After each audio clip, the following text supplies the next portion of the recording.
بسم اللہ الرحمن الرحیم۔ میں آج اس ویڈیو کے ذریعے ڈسٹرکٹ انتظامیہ ملکنڈ سے مخاطب ہوں کہ آپ کس قانون کے تحت پی ٹی آئی کے خلاف انتقامی کارروائی کر رہے ہیں۔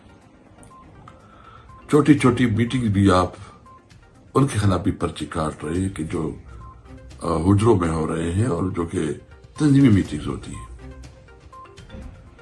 کیا یہ ایک ملک ہے جہاں آپ باقی لوگوں کو تو جلسوں کی اجازت دے رہے ہیں، لوگوں کو فیسیلیٹیٹ کر رہے ہیں، اس کے لیے سیکیورٹی ارینجمنٹس کر رہے ہیں، جبکہ ہماری چھوٹی ایونٹ پہ بھی آپ جو ہے نا قطر لگا رہے ہیں۔ میں صرف اتنا کہنا چاہتا ہوں کہ قانون کے اندر رہتے ہوئے اپنی ڈیوٹیاں سنبھالیں۔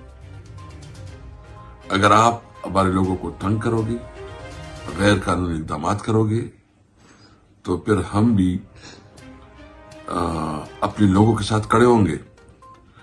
میں اپنی تمام لیگل ٹیم جتنی بھی ہمارے کے پی کے کی جو لائرز ہیں ان کو ریکویسٹ کروں گا کہ اگر ملکنڈ میں اس قسم کی کوئی انہوں نے اقدامات کی تو آپ سب نے پہنچنا ہے ملکنڈ۔ آپ نے ان آفیسرز کے خلاف جو کہ اللیگل قانون سے ماروا اقدامات کر رہے ہیں، ان کے خلاف عدالتوں سے رجوع کرنا ہے، ان کے خلاف پرچے کاٹنا ہے۔ میں اپنے ورکرز کو یہ یقین دہانی کرنا چاہتا ہوں کہ آپ نہ تنہا ہیں، نہ اکیلے ہیں، نہ آپ کمزور ہیں۔ ہم پاکستان کی سٹیزن ہیں۔ جو قانون دوسروں پہ لاگو ہوتا ہے وہ ہم پہ بھی لاگو ہوتا ہے۔ ایک ملک میں دو دستور نہیں ہو سکتے۔ میں وزیر اعظم صاحب سے، جو نگران وزیر اعظم ہیں، کاکڑ صاحب، ہم تو سمجھتے تھے آپ بڑے اصول پسند آدمی ہیں اور آپ کے ساتھ آپ کا جو ہسٹری رہی ہے ہم سمجھ رہے تھے کہ آپ، لیکن اب یہ کیا ہو رہا ہے؟ ایک طرف ایک کنوکٹڈ مجرم کے لیے جس طرح راہ ہموار کی جا رہی ہے اور دوسرا طرف عمران خان کے خلاف جیسا دائرہ تنگ کیا جا رہا ہے۔ ایک طرف کھلے جلسے ہو رہے ہیں، جلوس ہو رہے ہیں، الیکشن کی کمپین کی پوری اجازت ہے، اور تحریک انصاف جو ہے نا اس کے خلاف پابندی ہے۔ نہ جلسے کرنے کی اجازت ہے، نہ کوئی اپنے ووٹر تک پہنچنے کی گنجائش ہے۔ یہ رسپانسبلٹی بنتی ہے پرائم منسٹر کی، یہ رسپانسبلٹی بنتی ہے چیف الیکشن کمشنر کی اور ہمارے چیف جسٹس کی، کہ اس ملک میں اگر ہمیں انصاف نہیں ملتا، ہمیں قانون کے مطابق اپنے جو جائز جدوجہد ہے اس میں حصہ لینے کا ہمیں موقع نہیں ملتا، اور ایک الیکشن کے لیے ہم اپنی بات عوام تک پہنچانے کے لیے ہمیں چانس نہیں ملتا، تو یہ کیسا الیکشن ہوگا؟ اس سے تو بہتر ہے کہ پھر میاں نواز شریف سے لسٹ لے لیں کہ یہ منظور اور یہ نہ منظور۔